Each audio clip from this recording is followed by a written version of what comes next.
Olá pessoal, segunda-feira, 4 de novembro e como sempre fazemos todas as semanas, estamos aqui para falar um pouco sobre os números do boletim semanal do Banco Central, o boletim Focus, né? Vejamos como esses números vieram hoje, vamos lá? Então vamos começar pelo IPCA. Há 4 semanas atrás, o IPCA para 2024 era esperado em 4,38%. Há uma semana, 4,55%. E essa semana, hoje, vem com 4,59%. Ou seja, realmente já estouramos o teto da meta e continuamos subindo. Vocês podem ver aí no gráfico pela linha azul, né? Continua em ascensão a expectativa de IPCA para esse ano. Para 2025 também vem subindo, menos acentuadamente, porque está um pouco mais longe, né? Mas vejam que para 2025, há 4 semanas o IPCA era esperado em 3,97%, na semana 4% e agora 4,03%, subindo, pessoal. Já para 2026, que está mais distante, não houve nenhuma alteração significativa. Há 4 semanas 3,60%, a mesma coisa há uma semana atrás e agora 3,61%. Nada significante, mas um indício de que já se começa a esperar um IPCA também mais alto ao longo de 2026.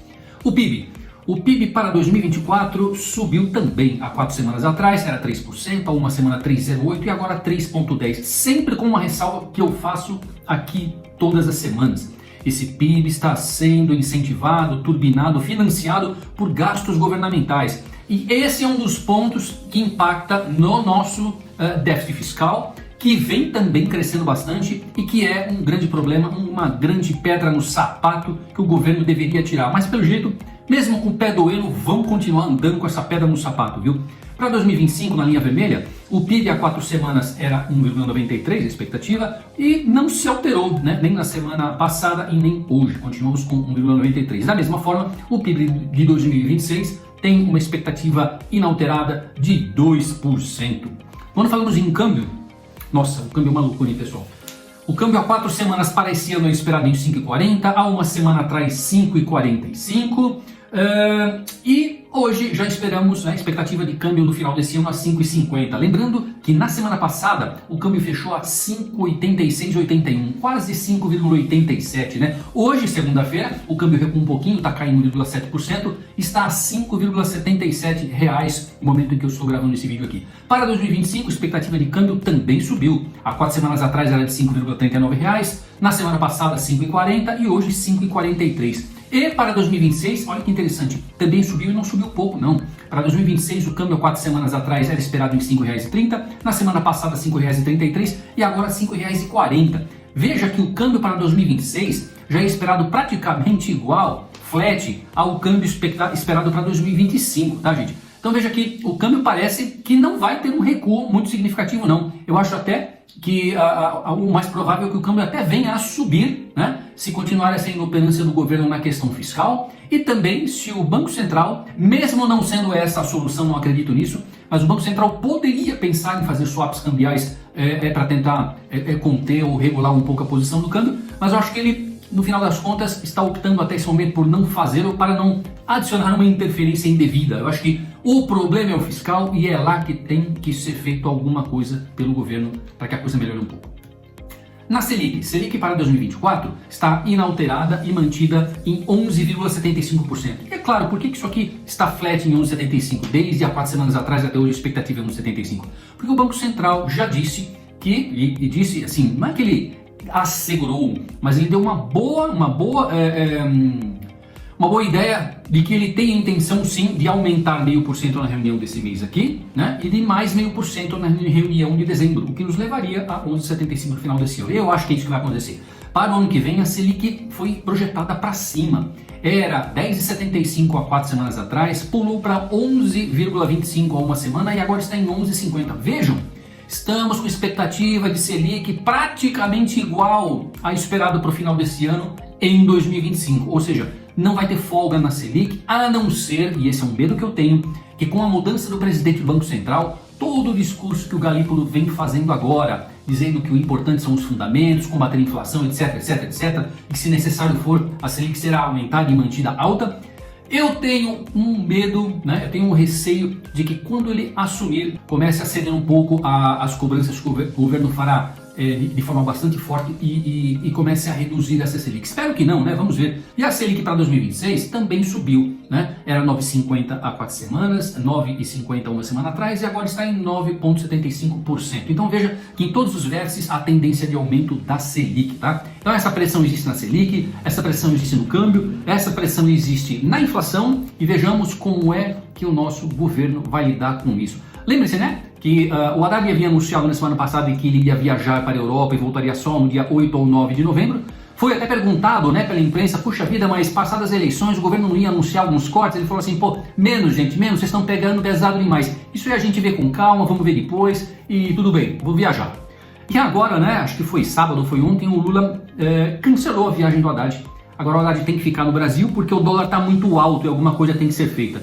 Eu não senti no Lula, né, nesse recado que ele deu para o Haddad, que a gente ficou sabendo, eu não senti do Lula uma necessidade assim urgente de discutir onde cortar. Eu acho mais que ele quer usar o Haddad para acalmar o mercado, tá? Acalmar o mercado e não fazer nada. Porque muito recentemente, acho que foi no início da semana passada, o Lula falou sim que talvez houvessem cortes, talvez estavam estudando alguns cortes para 2026. Vocês acham que em 2026 vai ter corte de gastos em ano de eleição? Eu duvido.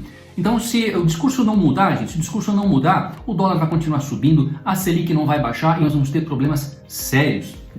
Mas alguns pontos interessantes para mencionar é que saiu o IPC-FIP de outubro, né, que é o índice que mede a inflação do estado de São Paulo, e veio com 0,80% em outubro, tá? Contra 0,18% do mês de setembro. Então, acelerou bastante a alta dos preços em São Paulo. Isso veio bem acima do teto das expectativas que o mercado tinha, que seria no máximo de 0,75%. Olhando um pouquinho para a Europa, saiu o PMI, que é o Purchasing Manager Index, que é vamos dizer assim, é um índice antecessor da atividade de manufatura, né? Estou falando especificamente aqui de manufatura. Então, esse índice, quando ele é acima de 50, mostra uma perspectiva positiva e de expansão, né, por parte do mercado. Quando esse índice vem abaixo de 50, é uma expectativa contracionista, a expectativa ainda está abaixo do ponto neutro de 50, né? Então, para a França, caiu um pouquinho, estava 44,6, que já é bastante inferior ao ponto neutro de 50 e veio com 44,5. Já na Itália, a queda foi maior.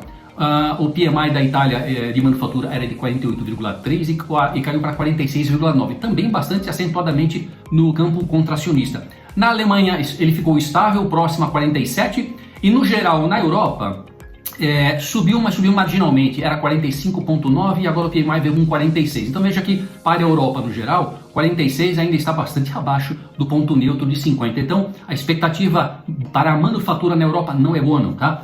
E veja, nós temos amanhã a eleição nos Estados Unidos, a eleição presidencial nos Estados Unidos, né? E logo um dia após, né, não no dia 5, mas no dia 6, na quarta-feira, o Banco Central americano, o Fed, já vai abrir a reunião do FONC lá para discutir as taxas de juros nos Estados Unidos. Então estará na quarta e na quinta-feira reunido para discutir isso. E há uma expectativa que o resultado das eleições possa impactar sim a política monetária nos Estados Unidos, porque Kamala e Trump têm posições um pouco diferentes com relação a ações que eles deveriam tomar na economia americana. E outra coisa que preocupa bastante também é que o resultado dessas eleições de amanhã deve impactar bastante, influenciar bastante na relação entre os Estados Unidos e a China, tá? Que é o seu grande parceiro ou o seu grande, vamos dizer assim, o seu grande competidor comercial, né? Então é uma semana de muita expectativa e eu acho que quinta-feira a gente começa a ter um pouco de visão do que vai acontecer, né? Já sabendo quem foi que ganhou as eleições americanas ou não, né? Porque às vezes o pessoal começa a discutir lá, começa a pedir recontagem, as coisas podem andar aí mais 5, 10, 15, 20 dias, esperamos que não, né? E também vamos ver como é que o Banco Central americano vai se posicionar. Mas os dados da semana passada que vieram mostrando que a economia americana está mais forte do que se esperava, já dá uma pista de que provavelmente o Fed, se cortar juros nessa reunião dessa semana, cortará em menor grau do que era esperado até então, tá bom? Então é isso, pessoal. É o que temos aqui vamos dizer assim, do nosso Boletim Fox, que foi importante, e os dados mais importantes que nós temos também para acompanhar ao longo dessa semana, tá? Eleições e reunião do Fed. É isso, ficamos por aqui. Qualquer novidade, e vai ter novidade, né? Pelo menos após as eleições já teremos muito para elucubrar. Eu estarei aqui de volta para conversar com vocês. Um abraço.